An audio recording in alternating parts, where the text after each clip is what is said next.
These are buys that could save your fantasy football team or take your team to the next level so you can win your championship. We're trying to think now with a playoff mindset a little bit.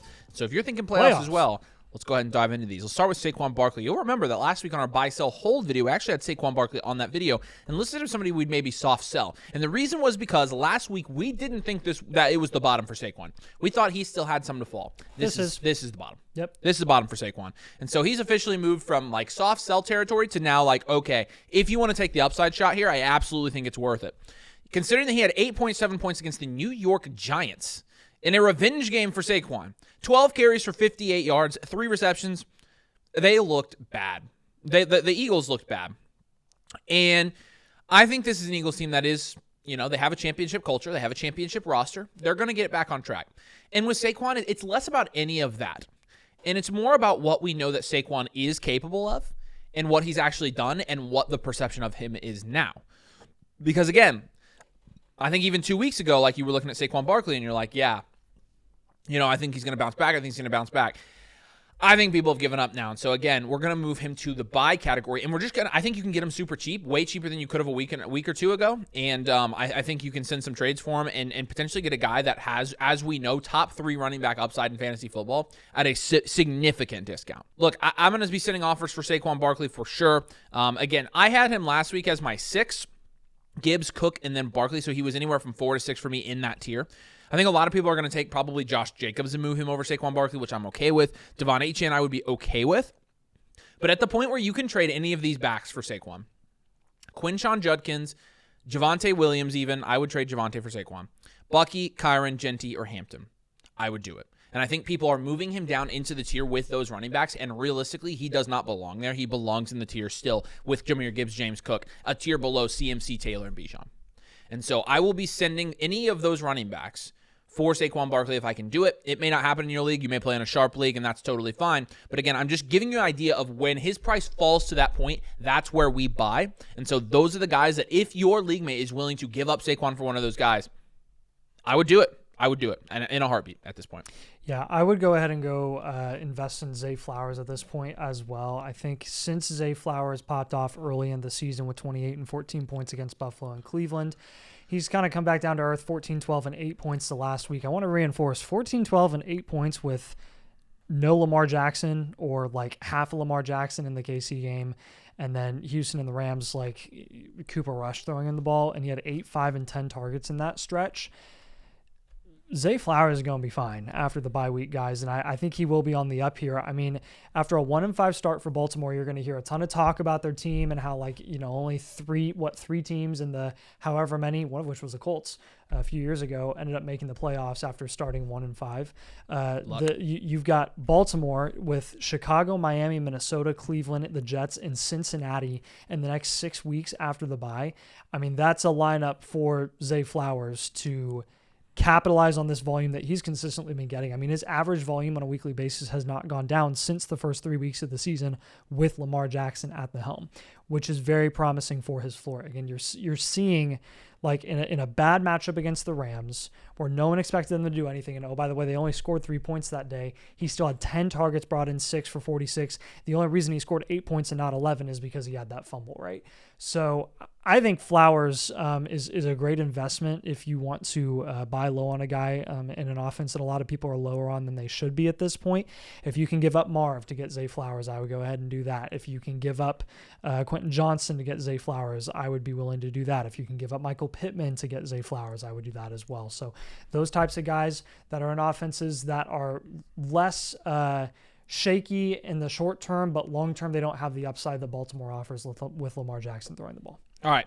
Let's talk about Javonte. He had a tough week this week. It was always going to come on a week where he didn't score a lot of touchdowns, on a week where they ended up having to throw the ball a lot. What's funny is they've thrown the ball a lot every single game. When you're looking at Dak Prescott's numbers from the first 6 weeks, 34, 52, 40, 40, 29, and 34 attempts. They threw the ball today no more than they have in previous weeks. Javonte got the same volume for the most part that he normally gets with 13 attempts, but he was very inefficient today with 2.23 yards per carry. That Panthers defense actually did a pretty good job against Javonte. They're not too bad against the run defense. They're not too bad as a run defense. No, they really aren't. And then they kind of locked Javonte down. When you're looking at the utilization here as well, because I want to point this out, because you have Miles Sanders out for the season there, and so I think that even more points towards the fact that he's going to get every valuable touchdown. Now, when you're looking at the snaps, it was Javonte Williams, 47, Hunter Lepke, 15, and Jaden Blue, 5. And so it's not even Jaden Blue that's getting on the field and not even getting carries. So he had a touchdown too. Yeah, he did. And so the thing with Javonte that pops off the page and why I'm not worried at all is in this game where he was inefficient, didn't score fantasy points, didn't have a touchdown because another running back had a touchdown, Drake Ferguson had a touchdown, George Pickens had a touchdown. In this game, he had 8 targets. And yes, he only caught 5 of them, and he only had 5 yards.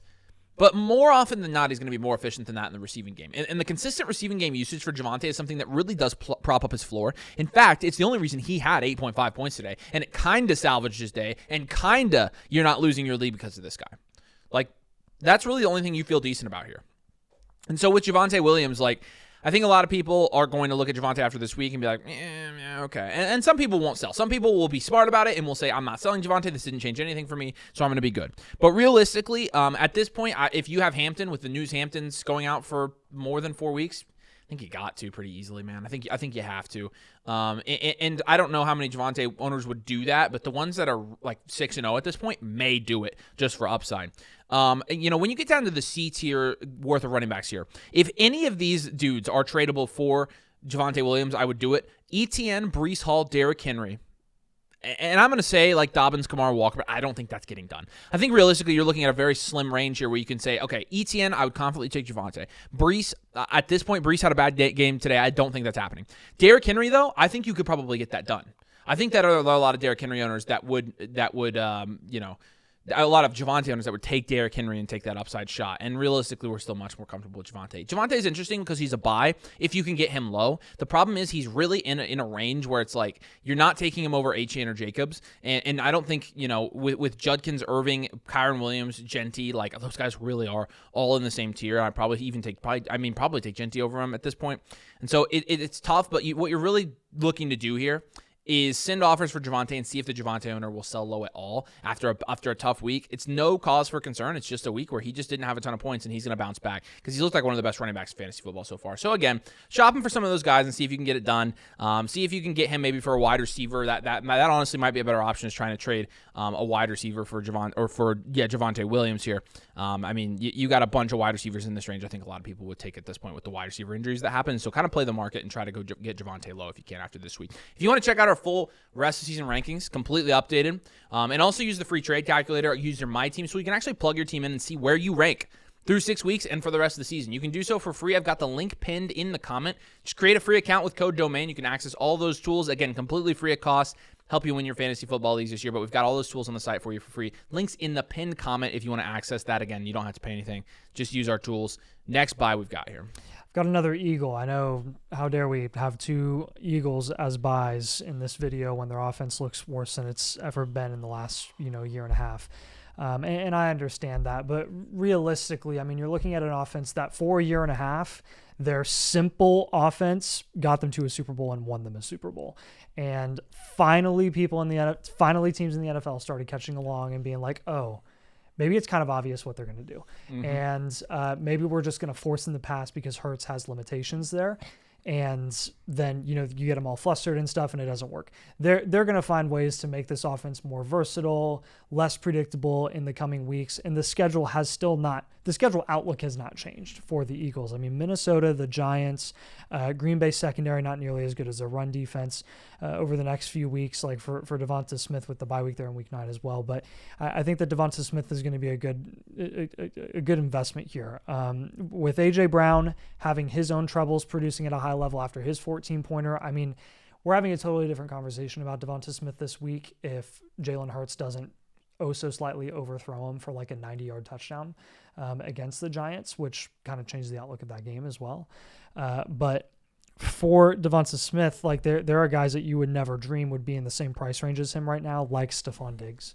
When you're looking at the expert rankings right now, they're only a few spots apart in the same tier, DeVonta Smith and Stephon Diggs. Ricky Pearsall as well, who's banged up at the moment. I would much rather have DeVonta Smith as a 2 in the Eagles offense than Pearsall, who has the number 1 upside, quote unquote, in an offense that's so banged up and so injured right now. Keenan Allen also in that range. I would also trade Michael Pittman for DeVonta Smith. So any one of those wide receivers for DeVonta, I feel better about the upside weeks that DeVonta Smith offers, which is just higher than any one of those receivers. And yeah, his floor is going to be low. Every wide receiver in the price range of DeVonta Smith has a low floor. And that's just the reality. You are flexing guys like DeVonta Smith on a weekly basis and hoping that they can win you a week. And DeVonta Smith can offer that in matchups like Minnesota and New York Giants over the next 2 weeks. This one's a little bit interesting because he's had 2 down weeks in a row now, 8 points and 9 points for Travis Etienne the last couple of weeks. And it's not really because you've seen like a super big lack of usage or you've seen Bashal Tutin come into his own and take his snaps. No, that's not what's happening here. Realistically, what you've seen is he's not scoring touchdowns recently. The receiving game still remains the same for Travis Etienne, 4 targets and 5 targets in his last 2 games. The problem is, only 12 carries in each of his last 2 games, so his carries have gone down a little bit. In 2 games against Kansas City, where they were passing the ball a lot, and against Seattle, where they were playing from behind and they were passing the ball essentially the whole time. But, realistically, this is a team that still does play Vegas after the bye, Houston after the bye, Arizona and Tennessee and the Colts after the bye, and then Tennessee and Indiana again after that. I mean, they do play in a division where you get to play Houston and Tennessee twice, and they haven't played Tennessee yet at all. They've only played Houston once. And so the schedule is going to get a little bit easier, and this is going to be a little bit more of a run-friendly script for these Jaguars, who look pretty good, to be honest with you. Now, with Etienne, I mean, we're still pretty confident at this point that Etienne's going to be productive rest of this fantasy season. And right now with Etienne, if you consider that he might be moved down in rankings, you probably can get him a little bit cheaper than you could have before this week. I would probably, this may be a hot take, but I don't think it's a hot take. I would trade Breece Hall for Travis Etienne at this point, I think. I think Breece can't do anything in that offense consistently. No one in that offense he's extremely hit or miss, and I think Etienne has a more stable floor and as high of a ceiling as Breece Hall does. When you're looking at Hall's ceiling so far this year, it's only been 17 points. Yeah. He's done that 3 times, and that's it. And he's been 5, 9, and 5 in the other 3 games. So he's hit or miss. He doesn't have a high ceiling, and with Travis Etienne, I'll take the 5-point higher floor than Breece Hall. So I would trade Breece for Travis Etienne if you can do that. But any of these guys like Dobbins, Kamara, Walker, Jalen Warren, Ja'Cory Krosky-Merritt, maybe we haven't seen him play. We'll see him play tonight, obviously. Any of the guys we have ranked below him, I would move for Travis Etienne at this point. Even within tiers, I'm pretty comfortable moving. If you want to try to move Henry for Travis Etienne, I think it's a lateral move, but I don't think it's a bad move by any means. And so, look, I mean, the kind of trades that you have going down for Etienne right now, with him not performing, are, it's pretty cheap. There's a trade on the trade finder here, like Travis Etienne for Kenneth Gainwell and Calvin Austin. Obviously, that's probably not going to happen a lot. Somebody got him for Calvin Ridley before the injury. That's a good one. Somebody sent Jamison Williams for Travis Etienne. I think that's super doable. Ramondre and Zach Charbonnet for Travis Etienne. Absolutely happening. I would do that in a heartbeat. Somebody traded Josh Downs and Kittle for Etienne. I'm totally fine with something like that as well. And so, as you can see, there are plenty of, Ridley and Terry McLaurin for Etienne. There are plenty of very reasonable trades where you're packaging either a bunch of wide receivers that people are hanging on to in their rankings because they haven't performed but they want them to, or packaging running backs together that Ramondre and Charbonnet aren't going to do anything in our heavy committees, but you combine them and all of a sudden they have more value because you have more depth that you're giving the other person. Which again, these are all reality doesn't matter. It doesn't matter at all. These are all real trades that we just use on the trade finder. So these all have been completed in real fantasy leagues. And so I think you can do trades like that as well. So with Etienne, try buying him, see what the price is, and see if you can get him because he's an above average flex spot by far for your fantasy team if you can get him there. So Davante Adams is obviously going to be the primary recipient of increased volume if Puka Nacua is going to miss a decent amount of time. You do have the bye week in week 8, so really just a week of probably no Puka Nacua against Jacksonville across the pond. And then once they get back from that bye week, they have New Orleans and San Fran. We're assuming that Puka will be back and ready to go by then. But again, what is ready to go? What is healthy for Puka Nacua with that foot injury that looked pretty bad? I know he came back in that game, but again, coming back in that game, he was pretty much a non-factor. They didn't really use him much. He couldn't really do too much. So you have the risk of Puka being hobbled for a little bit, even with that bye week sandwich in between Jacksonville and New Orleans. And look at Davante Adams, even with Puka Nacua, 8, 13, 8, 6, 11, and 9 targets through the first 6 weeks of the season.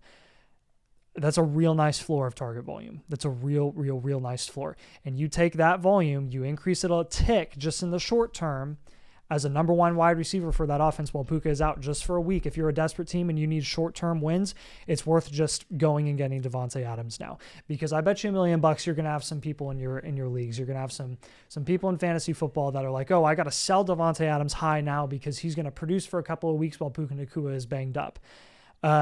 Sure, I'll be a taker there. I'll take the production that Davante Adams is consistently offering on a weekly basis. I know he only had 7 points today with 9 targets, but that was a low-scoring game, almost intentionally for the Rams. Not like they obviously would have wanted to score more, but they did just kind of run the clock out in the second half because they knew that Baltimore wasn't going to be able to score the rest of the day. Generally, more often than not, you're going to see the Rams put up more points, more red zone opportunities, more production opportunity for guys like Davante Adams to have big days in the near future, and I do think that's worth it if you're a desperate team. If you've got someone like Garrett Wilson in that range of Davante Adams who might miss a decent amount of time, that's a pivot that a lot of people in your league would be willing to do and take Garrett Wilson because of his long-term upside and give up a 2 like Davante Adams long-term. And if you just need the immediate wins, that's doable.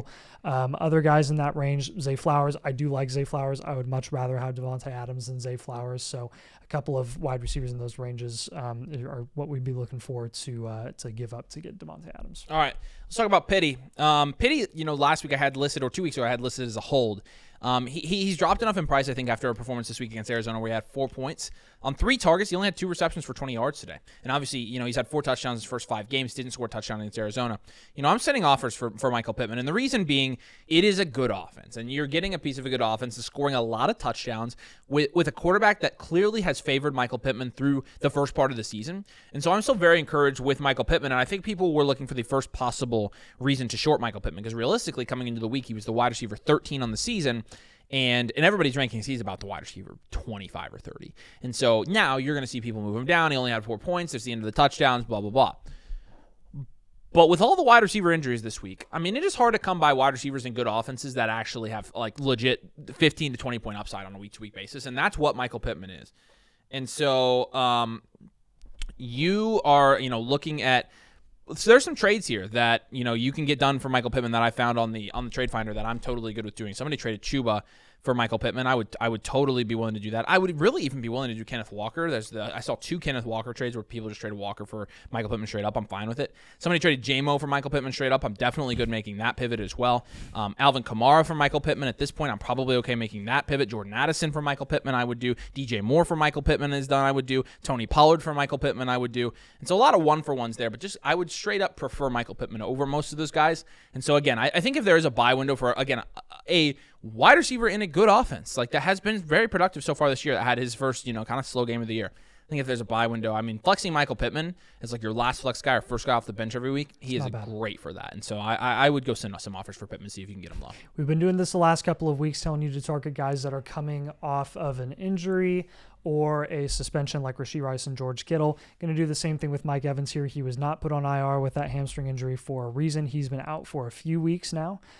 3 weeks, I think, to be exact. And now with Emeka Egbuka potentially missing time with this hamstring injury that he just was designated with against San Fran, you're looking at Mike Evans coming in the short term and being the number 1 option again for Baker Mayfield, which is going to be awesome. I understand you have the risk of him potentially re-aggravating that hamstring, getting banged up, missing more time. We generally see these stints for Mike Evans every single year where he misses some time, comes back, and he's generally okay long term. I understand there's risk there with a 32-year-old wide receiver, but again, you can get him for pretty palatable prices at the moment when you're looking at the rest of season rankings on the Flock site. I mentioned Stephon Diggs earlier, Keenan Allen, Jacoby Myers, Jamison Williams, all guys, DJ Moore, that are right around where Mike Evans is currently being priced, and I would just prefer Evans straight up because I think his upside is much, much higher in his situation because of Baker Mayfield alone, who's an MVP candidate. All right, so make sure you drop a like on the video. Make sure you subscribe again if you'd like to access our rest of season rankings and free tools and the trade calculator. As you're making these trades, if you want to make sure you don't absolutely screw your fantasy team, go use the trade calculator for free. Again, link in the comment, create an account with code DOMAIN when you sign up. You'll be able to use our trade calculator for free. So we appreciate you guys. Thank you so much for watching, and we'll see you here soon.